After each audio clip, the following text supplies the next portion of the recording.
Catching the JRPG bug in more recent years, I was always aware of the ever-inflating prices of classic titles in particular, but over the past couple of weeks I decided to delve a bit further down the rabbit hole and see it for myself. Needless to say, some of them are insane. Focusing on complete in-box prices, abbreviated to CIB, here are 7 extremely expensive JRPGs. Starting with the 5th Legend of Heroes game, Song of the Ocean. Being the 3rd and final game in the Gagarv trilogy, Song of the Ocean was the last title created by Falcom before they embarked on their grandest undertaking to this date with the Trails series. It takes place 7 years after A Tear of Vermilion and focuses on a journey to collect the so-called Resonance Stone. And while the Gagarv trilogy didn't perform too well in the West commercially and had a largely mixed reception, it became a novel collector's item for Falcom fans. While Tear of Vermilion and Prophecy of the Moonlight Witch to a lesser extent aren't too taxing on the wallets, Song of the Ocean as of mid-2023 demands an average CIB price of $168. This is even more interesting when you consider the price trajectory was fairly flat until around May 2019, sitting at around $54 for a few years.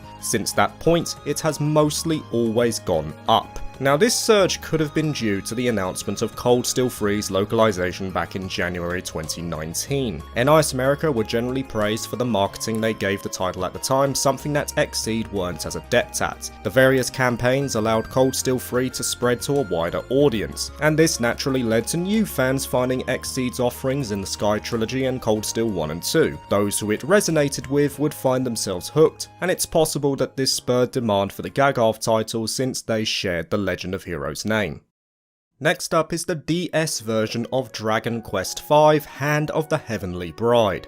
It's no secret that physical copies of DS games nowadays go for insane prices. You can blame Nintendo for shutting down the eShop on that front, but Dragon Quest V is the one that arguably got hit the hardest, currently sitting at a CIB of $170. Its real spike came around the middle of lockdown. People were bored and thus looked for ways to kill time, or alternatively were attempting to get some extra cash after losing their jobs. Lockdown infamously broke retro game collecting for many people as sellers looked to take advantage of the situation, charging ridiculous prices that were only being rewarded with sales. This positive reinforcement on the seller's part saw the price of classic games like DQ5 balloon in a short space of time. Add on to this that the DS version of DQ5 had a notably low print run, and it's considered one of the best titles in the whole franchise. It's also not a stretch to deduce that the success of Dragon Quest XI brought in even more fans who wanted to delve in further to the series, and many sources most likely recommended Dragon Quest V as one to prioritise.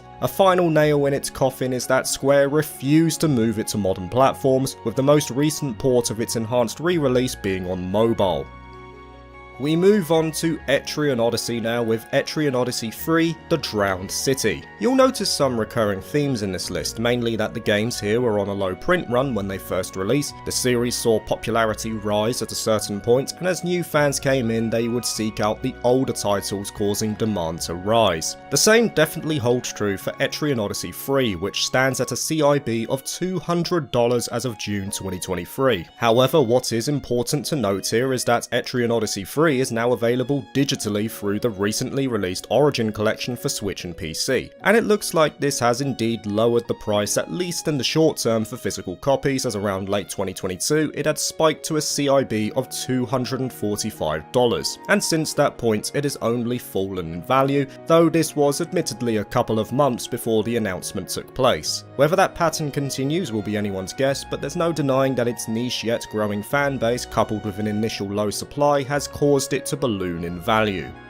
Up next is Tales of Destiny 2, not to be confused with the actual Tales of Destiny 2 which never came west. Rather, this is the localized version of Tales of Eternia, the 3rd mainline entry in the series and one of the first localized entries in the entire franchise, coming to the PlayStation 1 in North America for 2001. Nowadays, the Tales series is a staple of the action RPG landscape and a notable multimedia franchise with a host of mainline entries, anime and spin-offs to its name. However, back at at this point Tales was still trying to find its feet, and was by all accounts still a niche entry after the releases of Fantasia and Destiny. Commercially, Eternia performed poorly in the West, with the game selling only 800,000 units worldwide by 2008, and less than 30% of those came from outside Japan. Fortune has clearly flipped for the franchise in recent years, with the holy trinity of Symphonia, Vesperia and Abyss bringing wider acclaim, and the recent release of Arise bringing in yet more casual fans. As such, the low supply of Eternia's Western releases and its growing fan base would start to push the price up, and it now sits at a CIB of $284, spiking notably around the middle of lockdown. Moving to Takahashi and Monolith Soft now, it's the final entry in the Xenosaga trilogy in episode 3, though you'll have to forgive me in using episode 1 footage here. I am currently playing Xenosaga as we speak for my retro series, and I don't want to be spoiled. Xenosaga is well known for being a series that stretched the expertise of a then green yet talented development team, but the ambition was arguably too heavy for what they were capable of at that time. Xenosaga was originally meant to be a 6-episode epic, but it would never reach those heights. Despite that, it still has a dedicated fan base, and it was well regarded at the time for its more cinematic approach to storytelling, with the first game alone having over 8 hours of FMV cutscenes. Episode 3 is regarded by some as the best in the trilogy, but it was also known for having the lowest print run of the 3 games. As such, it currently sits at a CIB of $247, an insanely high value, but when you really look into it, you start to understand why. Xenosaga 3 did not sell well, totaling around 340,000 lifetime sales. Only 120,000 of these were in the West, which in of itself was limited to 2 NTSC regions, America and Canada. So at that time, only 120,000 copies were on the market. Then if you consider how many are still in good condition all these years later, you start to realise how limited the physical copy really is. Adding on to this is that the game is not available on modern platforms to this day, and with no other option available outside of emulation, demand grew at a rapid pace, especially following the release of Xenoblade Chronicles 2 and the definitive edition of Xenoblade Chronicles 1, while the extremely low supply remains constant. And it's fair to think that many who own it have no intention of selling, causing available copies to dwindle even further.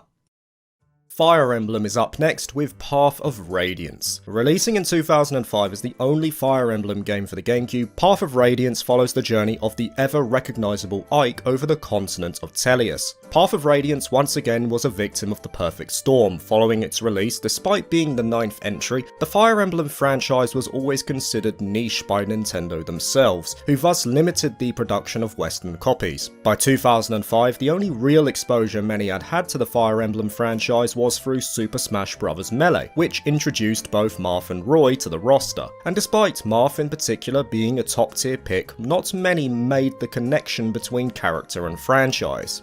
It wasn't until the release of Awakening on the 3DS that the series really started to excel in popularity, and it's not a stretch to say that it's now one of the major franchises under Nintendo's umbrella, spawning spin-offs of its own nowadays. As such, Awakening would see the fanbase grow, and Path of Radiance became a desired item for a couple of reasons. Initially, it had the protagonist in Ike, who of course had since appeared in Super Smash Bros. Brawl, but it was also lauded as one of the best in the franchise, not to mention having the novelty of being the only Fire Emblem title on the GameCube. These elements together would only cause the price to rise.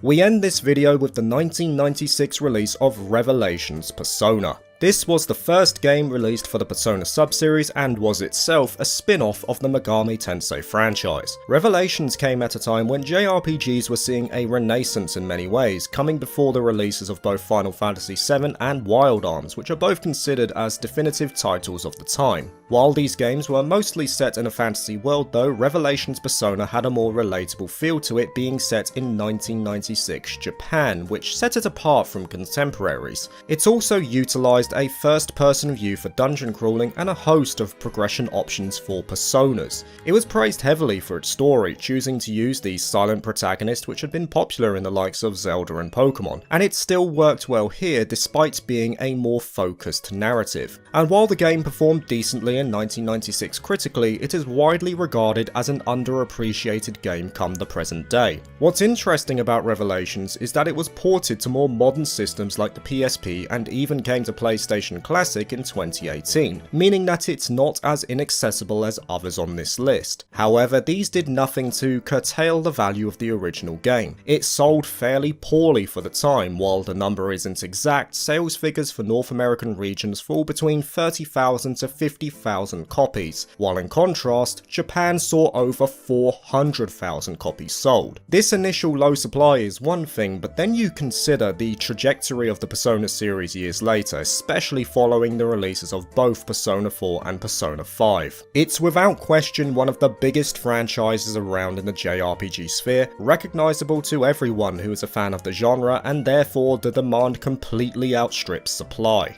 As a result, the CIB price of Revelations Persona currently sits at around $380, with the strategy guide alone averaging around $240.